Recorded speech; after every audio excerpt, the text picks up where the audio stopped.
मेरा नाम फ़हीम अहमद अब्दुल बारी मोमिन है और मैं भिवंडी के समदिया high school and junior college में कॉमर्स में लेक्चरर हूँ। इसके अलावा बहुत सारी ऑर्गेनाइजेशंस जो स्पेसिफ़िकली शिक्षा के क्षेत्र में काम कर रही हैं उनसे जुड़ा हुआ हूँ।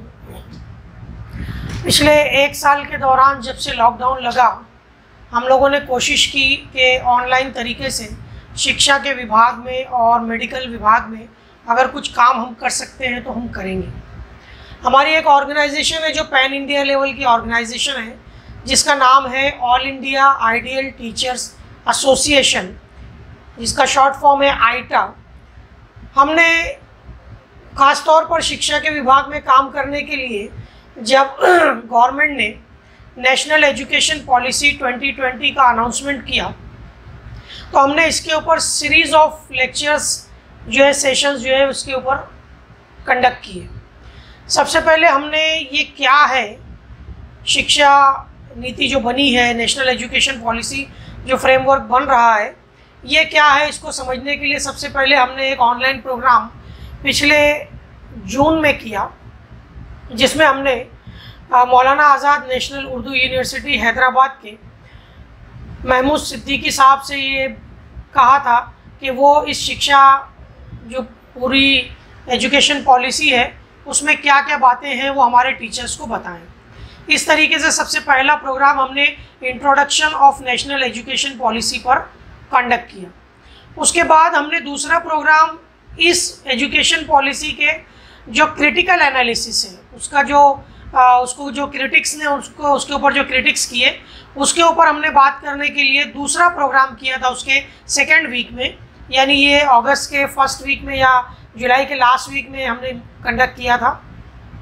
जिसमें हमने राम पुनियानी साहब को इनवाइट किया और राम पुनियानी साहब ने इस जो नेशनल एजुकेशन पॉलिसी है इसके बहुत सारे क्रिटिकली एनालिसिस उन्होंने पेश किए, जिसको लोगों ने बहुत पसंद किया। उनमें बहुत सारी बातों के सवाल जवाब भी दिए। उसके बाद हमने ख़ास तौर पर उर्दू के हवाले से उर्दू मीडियम के टीचर्स के लिए इस पर एक ऑर्गेनाइजेशन के तहत जो है प्रोग्राम का ऑर्गेनाइज़ किया, जिसमें हमने न्यू एजुकेशन पॉलिसी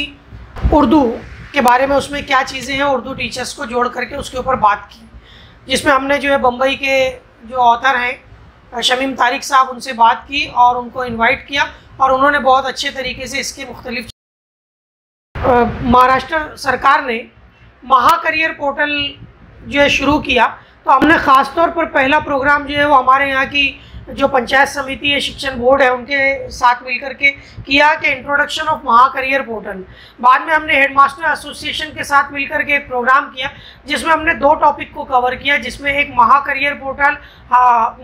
पोर्टल के ऊपर बात की कि ये पोर्टल किस तरीके से काम करता है, हमको अपने स्टूडेंट्स को किस तरीके से बताना है कि उनको सरल आईडी और दूसरी बहुत सारी जो करियर से रिलेटेड मालूमात है उनको इस पोर्टल से कैसे मिल सकती है। ये प्रोग्राम हमारा बहुत कामयाब रहा। पूरे महाराष्ट्र भर के 200 से भी ज़्यादा लोगों ने जो है वो जो ख़ास तौर पर प्रिंसिपल्स थे, हेड्स थे और टीचर्स थे, उन लोगों ने इसके अंदर जो शिरकत की, इसमें शामिल हुए और उन्होंने फ़ायदा उठाया। इसी प्रोग्राम के साथ हमने दूसरा टॉपिक रखा था माइनॉरिटी स्कॉलरशिप का। हमने माइनॉरिटी स्कॉलरशिप जो ख़ास तौर पर बेगम हज़रत महल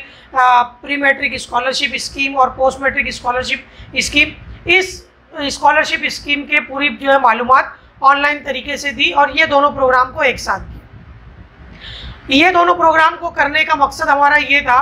कि एक तो पहली बात ये कि गवर्नमेंट ऑफ महाराष्ट्र ने यूनिसेफ के साथ जो महाकरियर पोर्टल शुरू किया है वो स्टूडेंट्स के लिए बहुत इंपॉर्टेंट है, जिसके ऊपर 500 से भी ज़्यादा कोर्सेज के बारे में, बहुत सारी स्कॉलरशिप स्कीमों के बारे में, कॉलेजेस के बारे में, फेलोशिप्स के बारे में मालूमात दी हुई है। ये मालूमात बच्चे कैसे अपने घर पर बैठ करके हासिल कर सकते हैं, ये मालूमात बच्चों को किस तरीके से जो है वो कंप्यूटर के ऊपर इंटरनेट के ज़रिए मिल सकती है, हमने उनका लाइव डेमोन्स्ट्रेशन जो है वो उनको वेबसाइट के ज़रिए बताया। और इसी तरीके से स्कॉलरशिप के फॉर्म भरने के लिए स्टूडेंट्स को क्या करना चाहिए या जो लोग भी इस फील्ड में काम कर रहे हैं उनको कैसे काम करना चाहिए, हमने इन दोनों चीज़ों को लेकर के ये प्रोग्राम ऑर्गेनाइज़ किया है। नेशनल एजुकेशन पॉलिसी की इम्पोर्टेंस थी, हमने इसके ऊपर एक और बहुत अच्छा प्रोग्राम किया था जिसको हमने प्राइमरी एजुकेशन और सेकेंडरी या हायर एजुकेशन के हवाले से बात की। इसके लिए हमने जो SCERT के उर्दू डिपार्टमेंट के हेड तौसीफ परवेज साहब से कांटेक्ट किया और उनको प्राइमरी एजुकेशन के बारे में इस पॉलिसी में क्या बातें बयान की गई है उसके ऊपर उन्होंने लोगों से जो वार्तालाप किया। और साथ ही साथ Tata institute of social sciences के अब्दुल शाबान साहब से बात की, जिन्होंने इस प्रोग्राम के अंदर जो है वो सेकेंडरी लेवल पर या हायर एजुकेशन के ताल्लुक से नेशनल एजुकेशन पॉलिसी में क्या बात बयान की गई है उसके ऊपर उन्होंने बात की। उसके अलावा भी हमने जो है वो टीईटी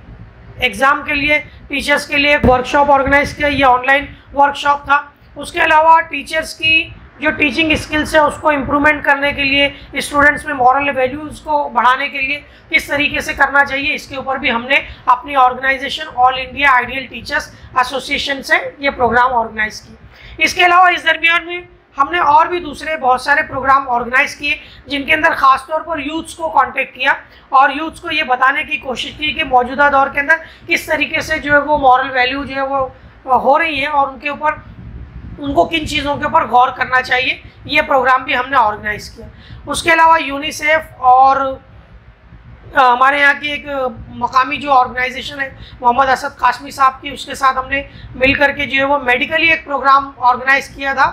फर्स्ट 1000 डेज़ के ऊपर, जिसमें यूनिसेफ के जो जिम्मेदार थे वो हमारे साथ जुड़े थे और उन्होंने बहुत अच्छे तरीके से लोगों को इस टॉपिक के ऊपर जो है भरपूर मालूमात दी कि जो जब फर्स्ट 1000 डेज़ जो होते हैं यानी बच्चे का गर्भवती होने, महिला के गर्भवती होने के बाद उसके फर्स्ट 1000 डेज़ में उनको क्या करना चाहिए, इन सारी बातों के ऊपर बहुत विस्तार से जो एक्सपर्ट थे उन्होंने बात की और इस तरीके के प्रोग्राम हमने और भी ऑर्गेनाइज किए। उसके अलावा हमने एक सीरीज़ ऑफ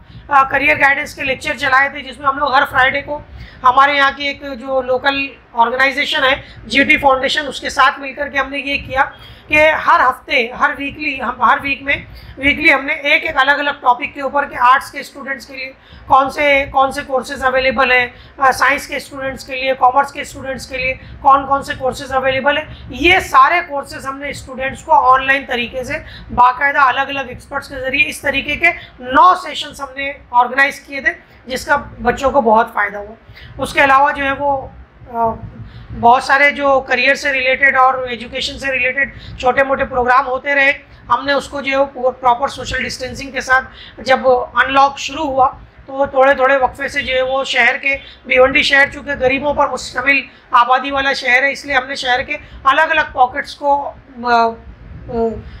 पॉकेट्स के अंदर इस तरीके के प्रोग्राम किए, जिसके अंदर हमने जो है वो स्टूडेंट्स की और टीचर पेरेंट्स के साथ जो है वो पर्सनल काउंसलिंग की और ख़ास तौर पर ये ख्याल रखा कि सोशल डिस्टेंसिंग को मेंटेन रखें और कोविड्स के नॉर्म को फॉलो करें। इस तरीके के और भी प्रोग्राम, चूँकि अब वो दोबारा सेकेंड वेव आ चुकी है और फिर से लॉकडाउन लग रहा है, तो हम लोग ये कोशिश कर रहे हैं कि अभी हम लोग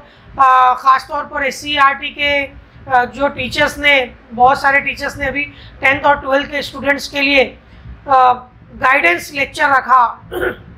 SCERT ने, जिसके अंदर जो है वो स्टूडेंट्स को 10वीं के और 12वीं के सारे सब्जेक्ट का गाइड किया गया मॉडरेटर्स के ज़रिए कि अगर आपका एग्ज़ाम हो रहा है तो आपको एग्ज़ाम्स के दौरान किन चीज़ों का ख्याल रखना है, कौन से सब्जेक्ट में क्या चीज़ें इंपॉर्टेंट है, पेपर कैसा लिखना है, क्योंकि साल भर जो है वो ऑफलाइन क्लासेस बहुत कम हुई है, इसलिए स्टूडेंट्स को एग्जामिनेशन पॉइंट ऑफ व्यू से गाइड करना बहुत ज़रूरी था। इसके लिए ये SCERT ने ये बड़ा कदम उठाया था। हम अभी नेक्स्ट वीक के अंदर ये कर रहे हैं कि SCERT में जितने भी ऐसे टीचर्स थे जिन्होंने खासतौर पर उर्दू मीडियम के स्टूडेंट्स के लिए प्रोग्राम ऑर्गेनाइज किया, उनको फेलिसिटेट करने के लिए भी एक ऑनलाइन प्रोग्राम इस वीक में करने वाले हैं। इसके अलावा भी हमारे सामने जितने भी एजुकेशनल प्रोजेक्ट्स आएंगे, हम एजुकेशनल प्रोजेक्ट्स के ऊपर जो है जूम के ज़रिए, गूगल मीट के ज़रिए और इस तरीके के दूसरे प्लेटफॉर्म के ज़रिए हम लोग इसको इसको ऑर्गेनाइज करेंगे। और साथ ही साथ आपको ये भी बता दूं कि ये सारे प्रोग्राम जिनका बारे में मैंने आपसे जिक्र किया, ये सारे प्रोग्राम हमारे फेसबुक के पेज के ऊपर अभी भी अवेलेबल है। उसके अलावा हमारे यूट्यूब चैनल के ऊपर, आईटा भिवंडी के यूट्यूब चैनल के ऊपर रिकॉर्डेड है। उसके अलावा अदबी कारवां नाम का एक हमारा चैनल है, उसके ऊपर जो है वो लिटरेचर से रिलेटेड प्रोग्राम हमने और ऑर्गेनाइज किए हैं। इस तरीके के बहुत सारे लिटरेरी, एजुकेशनल और सोशल प्रोग्राम जो ख़ास तौर पर एजुकेशन और स्टूडेंट्स को माइंड में रख करके हम तरतीब दे रहे हैं, हम ऑर्गेनाइज कर रहे हैं, उसको हम ज़्यादा से ज़्यादा लोगों तक पहुंचाने की कोशिश कर रहे हैं। बहुत बहुत शुक्रिया, थैंक यू वेरी मच।